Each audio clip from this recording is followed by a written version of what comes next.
일상생활이 힘들 정도의 명백한 요실금이다 라고 하면은 수술만이 근본적인 치료가 될 수 있습니다. 아주 심하지 않은 복압성 요실금 증상이 있을 때 첫 번째는 입니다.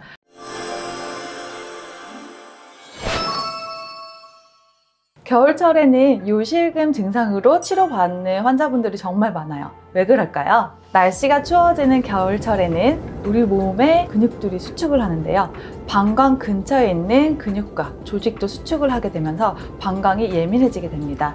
또한 교감신경이 활성화되면서 요도 관략근이 제 역할을 하지 못해서 겨울철에 요실금 증상이 심해질 수가 있죠. 여름에는 우리가 땀을 많이 흘려요. 그런데 겨울철이 되면 땀 분비가 줄어들게 되면서 땀 분비로 배출이 되었던 수분들이 모두 소변을 통해서 배출을 하게 됩니다. 그러다 보니까 겨울철에 여름철보다 요실금 증상이 좀 더 두드러지게 나타날 수가 있어요. 그리고 또 하나 있죠. 겨울철에는 여름과 달리 감기에 많이들 걸리시잖아요. 감기에 걸리게 되면 기침도 하고 재채기도 하게 돼요. 기침하고 재채기 하는 것처럼 배에 힘이 많이 들어가게 되면 그 자체로 인해서 소변이 새기 때문에 요실금 증상이 더 두드러진다고 느껴지실 수가 있습니다. 복압성 요실금의 치료는 크게 수술적인 방법과 비수술적인 방법으로 나눌 수가 있어요. 우선은 비수술적인 치료부터 설명을 드려보면 이거는 아주 심하지 않은 복압성 요실금 증상이 있을 때, 그러니까 증상의 초기라고 말씀드릴 수 있죠. 그럴 때 할 수 있는 방법이고요. 첫 번째는 무조건 케겔 운동입니다. 골반 근육 강화 운동이라고도 얘기를 하는데요. 케겔 운동을 통해서 골반 기저근을 강화시켜주면 그 자체가 요도의 관략근 역할을 해주기 때문에 증상을 호전시켜 줄 수가 있어요.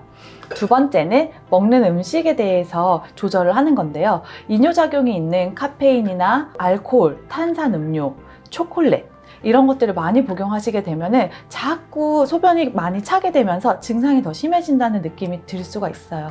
그렇기 때문에 이런 음식 섭취를 제한해 주시는 게 좋고요. 세 번째는 다이어트입니다. 우리가 복압성 요실금 같은 경우는 복압이 올라가는 거잖아요. 살이 많이 쪄서 뱃살이 많아진다. 그때도 복압이 올라가기 때문에 요실금 증상이 더 심해질 수가 있어요. 그렇기 때문에 뱃살이 찌지 않도록 관리해주는 거, 또 혹시라도 내가 조금 살찜이 있는 상태다라고 하면은 다이어트를 해주는 거 자체도 도움이 되실 수가 있습니다. 수술적 치료는 비수술적 치료를 했는데 증상 호전이 되지 않았거나 아주 심한 요실금 증상이 있는 분들한테서 진행을 해볼 수가 있습니다. 수술명은 경폐쇄공 테이프 삽입술이라고 하고요. 흔히들 우리가 TOT 수술이라고 알고 있어요. 물론 요실금 수술에 TOT 수술 외에도 TVT 수술이라든지 미니슬링 수술 여러 가지가 있지만 가장 광범위하고 많이 진행하고 있는 수술이 바로 TOT 수술이라고 생각하시면 됩니다. TOT 수술은 말 그대로 테이프를 넣어서 요도를 지지해 주는 거예요.